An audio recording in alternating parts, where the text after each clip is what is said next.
All right. Backwards. I'm just gonna go left to right, right down on the bottom. I'll have you guys kind of introduce your character, give us a little refresher. Um, Father Aberoth, if you want to do the ship on your turn too, is that way everybody has an idea what the Sure. ship is. And then we'll just do a quick little recap of what we had from the session 0 and get everybody familiar with what's going on, and then we can kick things off. So, Elizabeth, you're up first. All right, so just discussing my character. Yep, just So give us a refresher. Elizabeth is more of a wandering, drug dealing businesswoman from a Hiver mining planet, who's sort of in a fit of wanderlust and escaping the drudgery of everyday of monotonous life. Took to the stars, where she quickly became disillusioned with the rank and file of uh, interstellar transport merchandise, and quickly found that sell illegal drug and medical modifications was much more interesting.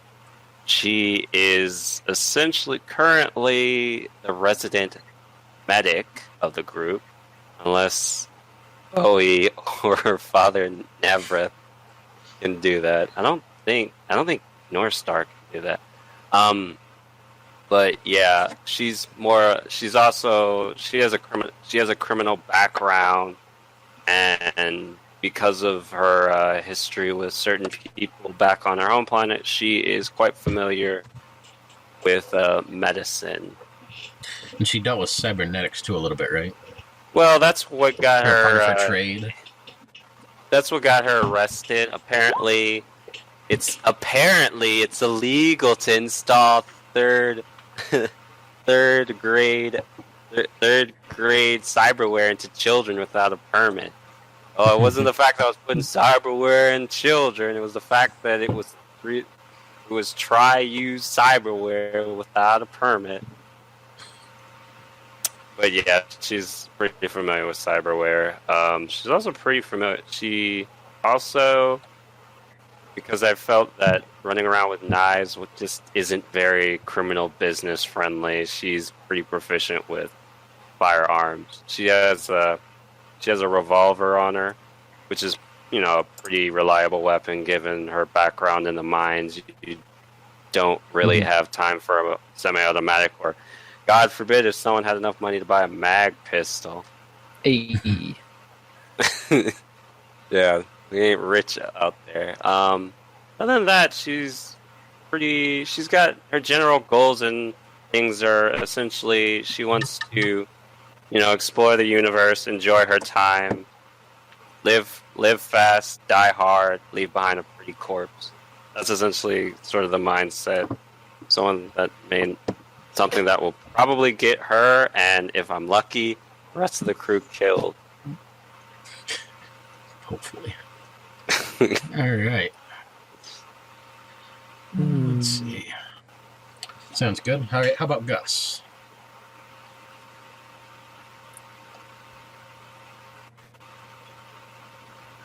Can you hear me? I can hear him. Okay. Okay, Gus is, well, he grew up in a sort of a military family. Except he didn't really want to be in the military, but his dad really wanted him to. So he went through all kinds of boot camps and stuff. And so then as he grew up, then kind of went on to despise military-related things and flunked out of the academy on purpose and went into security business instead. Parents weren't happy, but he was flying all over the place, kind of moved around from place to place all the time. You did bouncer work, right? Well, more like a security guard type stuff. Okay. Then one of his gigs was like guarding the house of some professor who had security clearance. And the professor turned out to teach psionics and had the ability to touch a scion and know that they had psychic abilities. That's how he found out that he had psychic abilities. That because I'll start to explain. I think it's called meta-psionics. That's one of the abilities. And then the professor kind of taught him the basics of using psionic abilities. And once he showed that he actually had skills, then the professor made a call or something and had him kidnapped and presumably to be used for military or illicit means or something. But he escaped before he got where they were going. You were a teleporter? Is that right? Yeah. Okay. Yeah, he didn't know he could teleport at the time, but that's how he escaped. And then after he escaped there, he didn't have anything with him. He was up where he had no connections or anything, so he had to turn to crime to get by and found out he had a knack for it.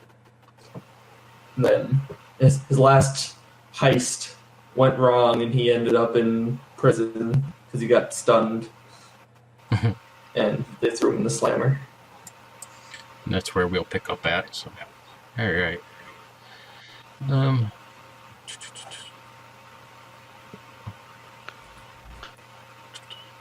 Just looking over your skills, you had mostly combat, security, stealth, persuade. Okay, so you're kind of roguish, right? Yeah. Got energy weapons, unarmed, culture criminal, culture spacer, persuade, security, stealth, and tactics.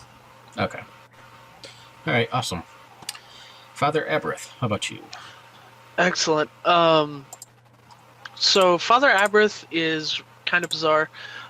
He's a warrior. He is a Templar of a destruction, doom and gloom cult. Well, not really gloom because they're all happy. That focuses on the fact that creation is bad and destruction is good, and it's morally complex. Anything that Father Aberth does or says, is not exactly what I believe in, but for him, it's hold you accountable. For what Father Aberth does. He's mostly a fighter destroyer stuff. I mean, he shoots shit, he blows shit up, good stuff like that. He preaches the good word. And he's kind of weird and has no hair on his body, and his eyes are red and black, and he's covered in scars and stuff because reasons. But yeah, Father Aberth, he's all sorts of layers of kill shit, blow shit up. And at the same time, I will be introducing the bad news, which is our ship. It is a free merchant class ship that sports a Reaper battery and sand thrower, some augmented plating, and various fittings. Some of the stuff that I found interesting about the fittings after reading about them, the ship's locker and armory kind of is nice because it allows us to not really hand wave, because that is the explanation. It allows us to hand wave like wristwatches and earbuds and ammunition, like basic small stuff, because it allows the generation and stuff. Like it has, the price of putting it in is supplying it with basic stuff, which is nice. So we don't have to worry too much about that. But beyond that, I'm sure it is not the most impressive ship in the skies, but it's ours, goddammit. And that makes it special. And it has a headless dog. Yeah, it's got a headless dog called Sparky, and it'll tase you. Yeah, that's my dog. Which segues into... Yeah. Tell us about yourself. All right. Her name is Elin 6. She comes from a planet that, strangely enough, somebody might have blown up. Oh, wait, no, he did blow it up. Well, no, you didn't. Just your people did. Yeah, fun fact, that they also every so many years, roughly 200 to 150, gets all wog and blows up the planet. Yeah, and mine was the last one that you people did. Oh. So, do you have a name for that planet? Because I never came up with it. Yeah, that's. Oh no, my planet. No, your planet. I have no idea. Yeah, it was never much to me. Yeah, it was so thoroughly destroyed that its name has been wiped from history. It's just I love it. So, all right. So yeah, my maker name was Argus 6. Argus was, while living on the planet that will not be named, was married, so on and so forth, to a woman named Isabel. That was his wife, and they had a daughter. During childbirth, Isabel died, and Elin, as their daughter's name was his world. At the age of 7, she caught a rare disease, space disease thing. Who cares what it's called? Space flu. Space flu, and Space she swine. died. Argus was the leading AI expert on that planet. It was a TL5 planet, if you remember correctly. And he instead of trying to find love and everything again, he decided that he's just gonna make himself a daughter. So he made himself an AI that in the likeness of his child that he did know for 7 years, and aged her appropriately. So for about 25 years, everything was good until Father Argus's boys showed up.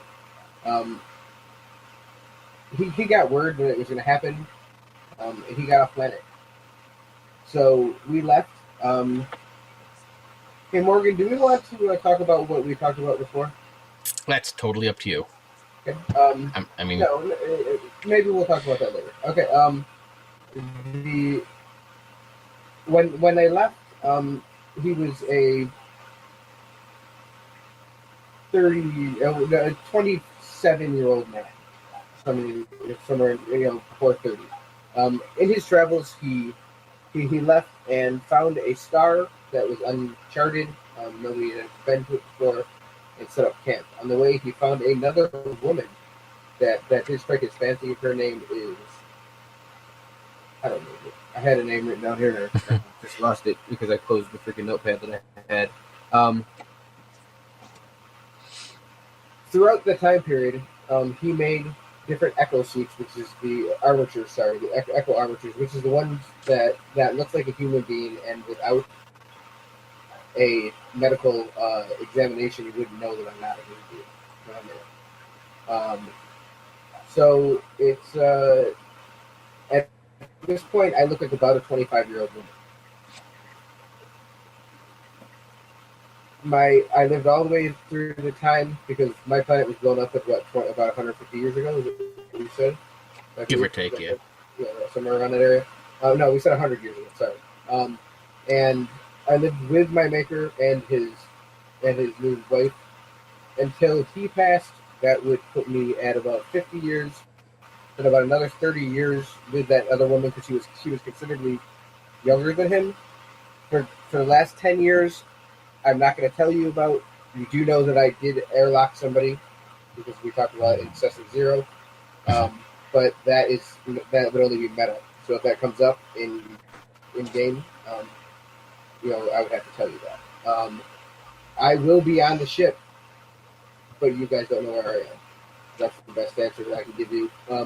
I will share something with you. There is a large room on the ship that looks as if it may have been a living quarters maybe at one point. That's the only answer I'm giving you guys. Okay. And I will enter the game at some point tonight. We'll just say that. We'll see how it goes. You guys can know that this one room does look different than the rest of them. If anybody wants to investigate that room, they may find me. If they don't, I may get bored and enter the room. So yeah. So the weird voices that you hear on the ship might be him. It might be me. Also, I'll give you a little backstory. I don't have any problem with it. the 10 years in between the my mother per se passing and you guys now owning the ship, there was another person that owned the ship that found the ship on the star that I was on. And because ships are so expensive, ships are often stolen if they can do that. The gentleman that owned the ship before me, that we know that I airlocked, was a pirate. I didn't like them. I did not communicate with them. I did silly things to maybe make their life not so easy. But after, at one point, he had to go on a ship by himself because it was a ship that could be flown by one person, and I airlocked his ass. That's the end of the story. So, yeah, like I said, I will be on a ship. I am on a ship somewhere. We'll see what happens. The guy who owned the ship before, I think Bowie, we had you knowing him. His name was Justine, and then you heard that he had the ship up for auction, and then picked it up from there. Yeah, sure. So Bowie grew up wealthy on a planet called Vashaya, which was a lot like Coruscant. Has like the upper tier and the lower tier and a bunch of corporations and stuff like that. His parents were wealthy because they were the founders of a very large and well-known biotech and cyberware company called Karan Multicore. And Karan Multicore has like a seedy underbelly, some corruption, but his parents were kind of insulated from that since they're like the owners. But anyway, instead of going into the business world, he went into the military, and this disappointed his parents, and he became estranged from them. So he doesn't have access to all this crazy amounts of money, even though Karan Multicore is on the same level of something like Coca-Cola. When he was in the military, he flew sorties for teams like they're like Space Marine SEAL teams, pretty much like special forces. Okay. And on one mission, his team had to give themselves up to stop like what was essentially a missile strike on a city. And after that point, like his team was known in the same way that like SEAL Team 6 would be known, but nobody knows that he was on the team. They just they mention it. He got some medals, but he isn't well known or anything. He is Captain Bowie Karan. He has that rank. See what else. After he went into the military, his parents focused on like getting his brother up to speed so he could run the company, and his brother kind of like has become this yuppie guy compared to him. After he got out of the military, he started working as a transporter for like a bunch of different people, like eccentric scientists, shady corporations, the random innocent person. And recently he has fallen on hard times because his crew members have been a bunch of bastards, pretty much. And that's about it. Like, he got busted because he was unknowingly transported illegal biotech. So, Cybertech? yeah, cybertech. Cyberware. All right, awesome. I think we went through last time. We kind of had a little outline of what we had planned that got you up to the point of you getting this ship. Everybody ended up getting arrested. Elizabeth, you got caught with just, dealing your trades. Gus he broke into a place only to find out that it was like a government security place, and they threw him in jail. Father Aberrath, nobody likes you, so they just threw you in jail anyway. You burned a guy, I think, or something, or got blamed for burning somebody. Eileen, you're not in jail, obviously. And Bowie, you got, as you just said, blackmailed, or you just had the wrong trade at the wrong time. Yeah. You got arrested. While you guys were in jail, there was Elizabeth was on my ship with that's right, yes. Yeah. Oh, yeah, sure, blame me. Hey, I mean, I didn't check my hold. So. I think we Um, also Take the back seat, man. That's like Yeah. zombie rule #1. I think we Wherever also your car agreed that Gus and I were like robbing you at from on occasion. That's why you were doing so yeah. poorly. Probably. Shitty crew. Let's see. In jail, you guys had one or two other people. One of them that helped, you broke out with you or something, but he was kind of shady. Yeah. I don't exactly remember the details, unfortunately. And he told us that he would get in contact with us for a job. Yes. All right. And Gus was the one who teleported out and got the keys to break you guys out. Let's see. You got word of Justine's ship, which is now the bad news, being auctioned off, and you basically just used whatever resources you had left. You ended up getting in a bit of a bidding war with another guy who, you as players, you know that he knew about the AI. That's why he was bidding so high. As part of the story goes, as your characters obviously didn't know why he was going so high, but you guys didn't have any choice but the ship, so you had to throw everything you had into it to get off this planet. Mm-hmm. Obviously, you won. You got this piece of crap ship, and you guys are taking off. Let's see. Now, where are we? In space. In space. Well, we have. Yeah. Are we in a sec? I mean, what? That's what I was checking. You are in. Sector. Let's see. You are on a planet called Eurydia 7, which is at 3.1. So 3.1, this baby right there. that's right. You guys have been Should out get on us like a space. generic ship token. There's one in here, actually. I did have one. Let's see. Whoops. I thought I left it on the map, but apparently I didn't. Apparently. Alright, let's give you this rusty piece of junk-looking thing. Oh my, this is big. Perfect. That's why it was so expensive. Yeah. Alright, let's see.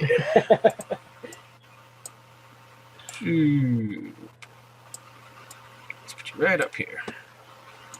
Delightful. Put you on the right layer. You're on the right one. There you go. Jeez, with the size of that ship, we could just bump into planets. You can and go break wherever the them. hell you want to go. Actually, it's Alright. a different size. For That's no moon. There we go. All right, so you guys have been out in space for a couple days. You didn't find anybody who has been tracking you. Haven't noticed anything. They seem to have just forgot about you for the most part. You do have a feed that comes across on your telecoms or whatever the broadcast system might be on the ship, but it's constantly talking about like the latest news, and it's that the Cran Corporation has recently been put on fire. Part of it's been blowing up, and that the owners, which would be Bowie Cran's parents, are both dead. Every now and then they keep having like latest news reports, and they think they're finding out who had connections to this and what's going on. Within like the past couple hours, as you guys have been crowded around deciding what you want to do from here, you've seen each of your guys' faces have come up as a wanted ad, and they're blaming mainly Bowie for for the assassination of his parents. He has a vendetta against them for being cut out from the family, and they have like this long, detailed list of all the things that he's traded and all of his bad aspects. They obviously don't say nothing good about your military career, nothing of the sort, except for you leaving behind some people at a planet one time. Let's see. You haven't heard any other news as far as people following you? Haven't heard anything of people searching for you? It's just this wanted ad coming across the feeds. And ship you're Go ahead. We're wanted in connection with Bowie. Um, Is how it comes across. That's how it's coming across. Yeah, they're showing each of your faces. They're not really saying so much about who you are or what you are, as if they're not really sure. Most of it's being focused on Bowie, but they keep showing like the video clip of you guys pile into the bad news and taking off. They have an auction. Shit. Nobody. clear Nobody pictures of thought Father Aberith. I mean, they're obviously painting you in a bad light, given your heritage and stuff like that. The other three, they're just kind of, they all make up stuff and anything that they can say to give it, the media persona to make it look bad, but they really don't have anything on you. They mention you breaking out of jail and then just taking off on the ship with Bowie, so they just being that you're with him, they're just linking you with him. The ship you're in is pretty decent size. You can see it has some upgrades that have been put on to expand the size of it, a couple extra levels.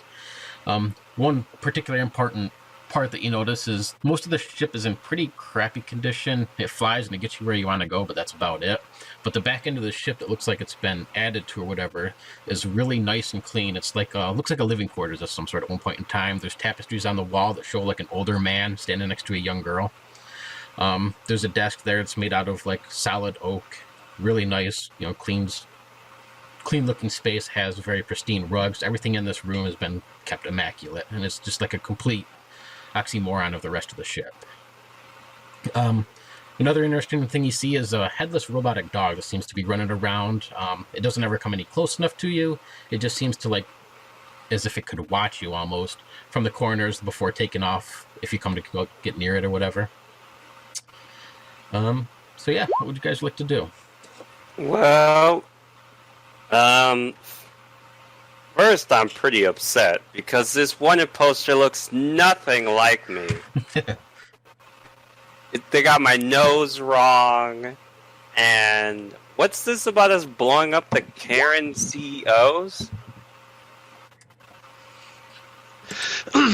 Yes, Bowie, what is this? By the way, this is Father Avarice's voice. What is this that they're telling us? That we've killed your parents, I've killed a lot of people, but I have not killed Zim. I was in jail when it happened. So you didn't actually do it? Well, then I'm ashamed of you. You should have delivered your parents into the great death that they so deserve, and eventually they got, but the honor was not yours. Actually, I didn't know that you were even related to the Karens. I mean, yeah, Bowie Karen, but come on, the Karens? I mean, that's money. More money than I'll probably ever see in my lifetime, but what's a Karen doing? What was a Karen doing riding such a crappy ship like the Sparrow? The Sparrow, by the way, is what I'm calling your old ship. Yeah, that's fine. He kind of like looks down and he says, well, me and my parents didn't really see eye to eye. So, and he kind of like tear up because his parents died and he wasn't expecting them to die so soon. He didn't have a chance to say goodbye. So, That's like manly tears. Manly tears. Tasting of alcohol and gasoline. But in all seriousness, I mean, I guess I should do something considerate, and I will pat you on the back and say, there, everything will be okay somewhere, just not right here, right now, because we're currently under suspicion of assassinating your parents, which is complete bullshit. It is great shame. It is one thing to be accused of killing someone you did kill, but, of my people saying that you killed someone that you did not, looks bad on my record. Also, I did some looking throughout the ship's armory that for some reason a free merchant like this has had tacked on, and there's some equipment in here that each of us could use. AKA why all of us have the guns we may or may not have. Because we totally had those in jail. No, we didn't. We found them on this ship. And when I was looking through the systems, there's a terminal in each of the major rooms, and in the inventory system, it seemed as I pulled off the guns and inspected each of them, the terminal told me of them, and took them off the inventory when I equipped myself with my own rifle. It seems the ship, well, at least the armory systems, know what I was doing, and I have never seen such disgusting creation to assume something of myself in such a way. It could be like a... what's the word? I'm not really have a tech background. Sort of really good Excel sheet. Yeah, thank you. But tell me this, Elizabeth. Originally, Please it did call not me say Scarlet. the Scarlet, whatever. Okay, It says Elizabeth Abigail on your name tag. I know. It's my character. Anyways, okay, Scarlet. Originally, it just said Occupant 1, but after we'd spent a little one night on here, it started calling me Occupant Father Aberrath. I Well, did not insert my name. Could be. I hope everyone can see where I'm going with this. I know where you're going, but I'm playing the skeptic. Like, I'm just like, oh, that old father. He just doesn't get that there's voice recognition programs. He's only 24. Am I the oldest person on the ship? I'm like 30. Oh, Yeah. thank God. Gus is 34, Yeah, I think. he's young. I'll It's just clearly be much older than others. he just gets the name. It's just a title for Aberrath. Oh. Yeah, while you guys are talking, I think Bowie would kind of wander around the ship and he'd find the room. And he'd be like happy to see a really nice desk and he'd kind of wipe his hand across it and then kick his feet up on the chair behind it and place his service pistol out in front of him and just think, lean back and think. Who's flying the ship? It Flies nobody- itself. You don't have to. It flies itself with your inspector. Okay. Okay. Autopilot. When you go and sit in that chair, this is the way that you guys realize the dog is there. The dog kind of walks out from under the desk, and it shocks you right in the ass. Oh shit! Go And ahead. I flip over backwards. Okay. Like the entire chair just go whoop. Yeah. So you guys also are seeing what I'm doing. Like, yeah, and then you don't ever see the dog, and I just the dog scoots right back under the desk. Aww. I mean, So you can obviously look around. I mean, I'd definitely look under the desk. That's up to you, there, Trevor. Did you see the dog under there or no? Like I wouldn't put my hand under the desk, but I'd look under there. It's like, So what does this dog look like? We showed it the last time. It Yeah. basically kind of looks like one of those little Tamagotchi dogs, kind of like the other things. It was orange and black, if I remember correctly. But we'll find the head eventually, I hope. But it's on the ship. You know what I mean? But it has no head right now. So. oh, come here, little guy. Are you okay? And I pick it up. It shocked you. I do not have armor, so I'm Well, gonna it's probably not gonna- drop it. No, yeah. Okay.